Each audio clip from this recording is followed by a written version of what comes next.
కాంగ్రెస్ ప్రభుత్వం వచ్చినప్పటి నుంచి పాపం ఆటో కార్మికులకు కడుపు నిండా తిండి లేదు, కంటి నిండా నిద్ర లేకుండా చేసింది.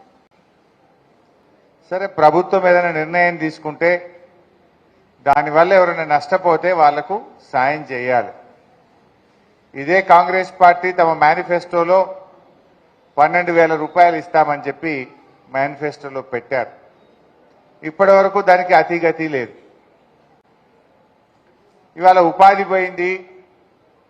ఒక్కొక్క ఆటో కార్మికుడికి నెలకు 10,000 రూపాయలు ఇచ్చి ప్రభుత్వం ఆదుకోవాలని చెప్పి రాష్ట్రం మొత్తం కూడా ఆటో కార్మికులు అడుగుతా ఉన్నారు. ఇవాళ దాదాపు ఈరోజు రాష్ట్రంలో ఇప్పటికీ దాదాపు 56 మంది ఆటో కార్మికులు ఆత్మహత్య చేసుకున్నారు. 56 మంది ఆటో అసెంబ్లీలో అడిగిన బీఆర్ఎస్ పార్టీ తరఫున ఆటో కార్మికుల్ని కాపాడుండ్రి, మనిషికో 10,000 రూపాయలు నెలకు సాయం చేయండి అని అడిగాం. ప్రభుత్వం నుంచి స్పందన లేదు. ఓ రోజు మేమందరం ఎమ్మెల్యేలం ఆటో ఎక్కి అసెంబ్లీకి పోయినాం.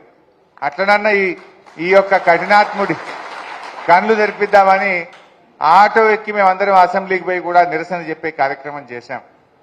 ప్రభుత్వం మీద ఒత్తిడి పెట్టాం. బడ్జెట్ పెట్టిండ్రు. ఇప్పటికి 10 నెలలైంది గవర్నమెంట్ వచ్చి, ఏం కొత్తగా కూడా లేదు. ఇక 10 నెలలైనా ఆటో కార్మికుల విషయంలో ఈ ప్రభుత్వం పట్టించుకోలేదు. వ్యవసాయ కూలీలకు కూడా సాయం చేస్తామన్నారు. వ్యవసాయ కూలీలకు 12,000 ఇస్తామన్నారు. ఆటో కార్మికులకు 12,000 ఇస్తామన్నారు. కానీ సప్పుడు లేదు. పైకేలేమంటుండు, 1,50,000 కోట్లు కట్టి మూసీ సుందరీకరణ చేస్తారట. ఎవరిని ఉద్ధరిస్తావు? ఓ దిక్కు ఆటో కార్మికులు ఆత్మహత్య చేసుకుంటున్నారు, ఒక దిక్కు రైతులు ఆత్మహత్య చేసుకుంటున్నారు, ఒక దిక్కు వ్యవసాయ కూలీలు ఆపదల్లో కష్టాల్లో ఉన్నారు. అవ్వా తాతలకు 2,000 పింఛన్ సరిగిస్తలేవు. ఎస్సీ ఎస్టీ బీసీ హాస్టళ్లల్లా 6 నెలలకేలి అన్నం పెట్టడానికి పైసలు లేక పురుగుల అన్నం నీళ్ల చారుతో పిల్లలాగమవుతున్నారు. గవి చూడవయ్యా అంటే ఈయనట ఇక నేను ఏదో 1,00,000 కోట్లు ఖర్చు పెట్టా మూసి సుందరీకరణ చేస్తారట. మనుషులు బతుకుడు ముఖ్యమా, సుందరీకరణ ముఖ్యమా? పేదవాళ్లను కాపాడుడు ముఖ్యమా, నీ సుందరీకరణ ముఖ్యమా? అదట అందరు ఇల్లు కూలగొట్టారట.